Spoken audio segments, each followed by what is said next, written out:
دنیا کے 7 عجوبوں کو لوگ دیکھنے کے لیے طویل سفر کرتی ہے، تو یہ اس لیے ہے کہ تھوڑے مشکل کام ہیں، لیکن کوئی ناممکن چیز نہیں ہے۔ تم لمبی مسافتیں طے کر کے جاتے ہو، لیکن اللہ کہتا ہے گھر بیٹھے ذرا آسمان کو دیکھو۔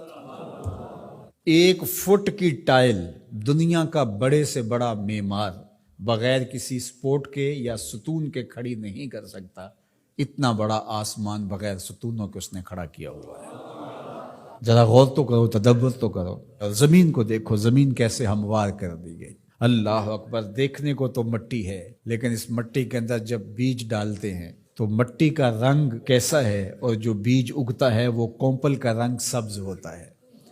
پھر اس کے اوپر شاخ، اور شاخ کے ساتھ پتے، پھر پتوں کے ساتھ کلیاں، اور کلیوں کے ساتھ پھر غنچے اور پھول، اور پھر پھل، اور پھل میں بھرا ہوا رس، رس کے اندر مٹھاس، اور اس کے اندر طبی خواص اور توانائی۔ مٹیالی زمین سے اگنے والے پودے کے رنگ میں سرخیاں کہاں سے آ گئیں؟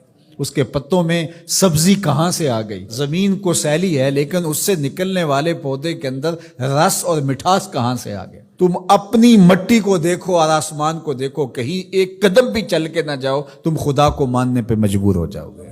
حضرت شیخ فرید الدین عطار کا ایک شعر مجھے یاد آیا، کیا خوبصورت بات کہی۔ سانے کس دی صلاتی می کند، کیسا کاریگر ہے، مٹی سے بادشاہ بنا دیتا ہے۔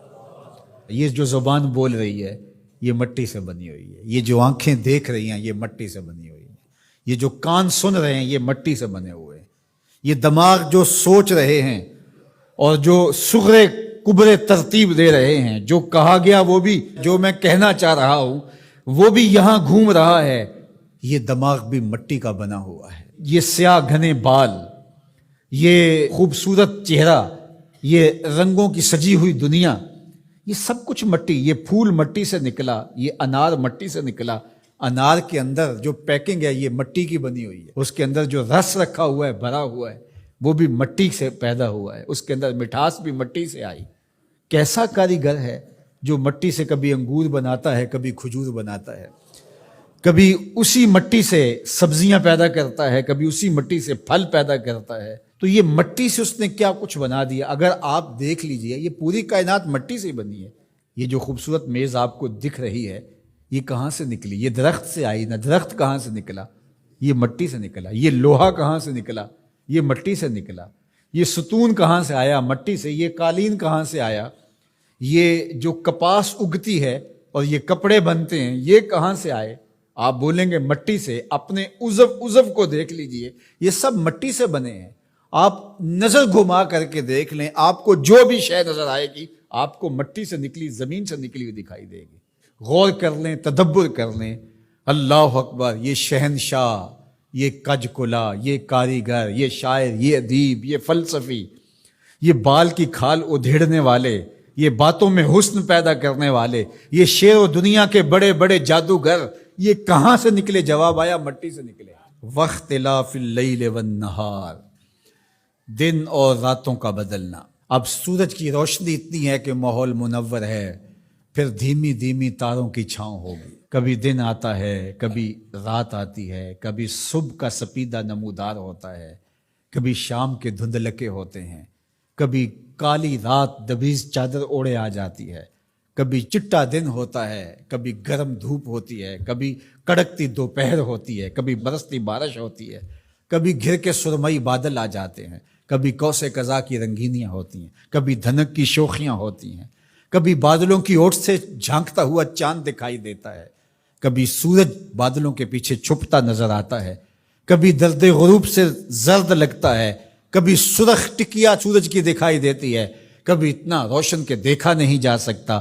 چاند کبھی جوان ہوتا ہے، کبھی بدر تمام ہوتا ہے، کبھی کھجور کی خشک ٹہنی کی طرح ہوتا ہے، کبھی اتنا باریک ہوتا ہے کہ لوگ دور سے دیکھ رہے ہوتے ہیں، دکھائی نہیں دیتا۔ کیا رنگ ہیں، کیا جمال ہے، کیا کیفیت ہے۔ والفلک التی تجری فی البحر، اور کشتیاں جو سمندر میں تیر رہی ہیں۔ 1 فٹ کا لوہا لے کر کے آپ پانی میں پھینکو، ڈوب جائے گا، لیکن ہزاروں ٹن وزن لیے ہوئے، اس میں لوہا بھی ہے اور بھی چیزیں ہیں، ایک جہاز پانی میں تیرتا ہوا ایک ساحل سے دوسرے ساحل تک پہنچ جاتا ہے، ڈوبتا نہیں ہے۔ وما انزل اللہ من السماء من ماء، اور آسمان سے بارش برستی ہے، گھر کے بادل آتے ہیں، کبھی بوندا باندی ہوتی ہے، کبھی موسلادھار بارش ہوتی ہے، آسمان سے پانی اترتا ہے، کبھی برف کی شکل میں، کبھی شبنم کی صورت میں، کبھی بارش کی شکل میں، اور پھر کیا ہوتا ہے؟ فَأَحْيَا بِهِ الْأَرْضَ بَعْدَ مَوْتِهَا، زمین مری ہوتی ہے پھر زندگی آ جاتی ہے۔ یہ جو فیوجی پہاڑ ہے جاپان کے اندر غالباً، یہ سال میں 4 رنگ بدلتا ہے۔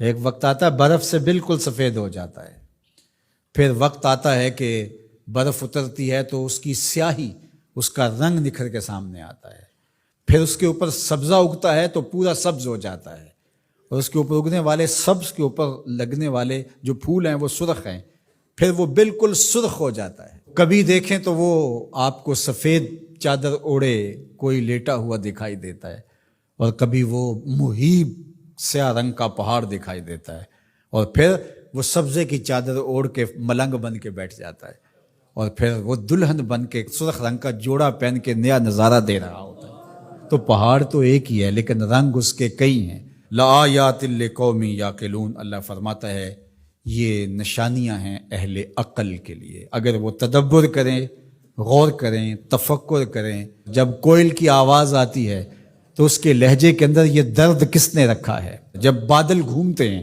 اور پانی لے کر کے ٹنوں کے حساب سے گھوم رہے ہوتے ہیں تو یہ کس نے سہار رکھا ہے ان کو؟ یہ آسمان بغیر ستون کے کیسے کھڑے ہیں؟ یہ زمین سے سبزے کیسے اگتے ہیں؟ ہم آکسیجن اپنے لیے ان ہواؤں سے کیسے کشید کرتے ہیں؟ رحم مادر کے اندر نقش و ونگار کیسے بنتے ہیں؟ زندگی کی رمق کیسے آتی ہے؟ حیات جاویداں کا نور کیسے ملتا ہے؟ رنگوں کی کائنات کیسے آباد ہوتی ہے؟ بچپن سے لڑکپن، لڑکپن سے جوانی، جوانی سے بڑھاپا، اللہ اکبر، اسی کی شانیں ہیں۔ تو کہا اگر تم غور کرو، تدبر کرو تو تم اس کے وجود کا انکار نہیں کر سکتے، اور جس تمہارے ایک رب نے یہ سب کچھ پیدا کیا، تمہارا حق ہے کہ تم اسی کو معبود مانو۔ تمہاری پیشانی، تمہاری جبین نیاز کسی اور کے آگے نہیں جھکنی چاہیے، تمہارا سر جھکے تو مالک کی دہلیز کے اوپر۔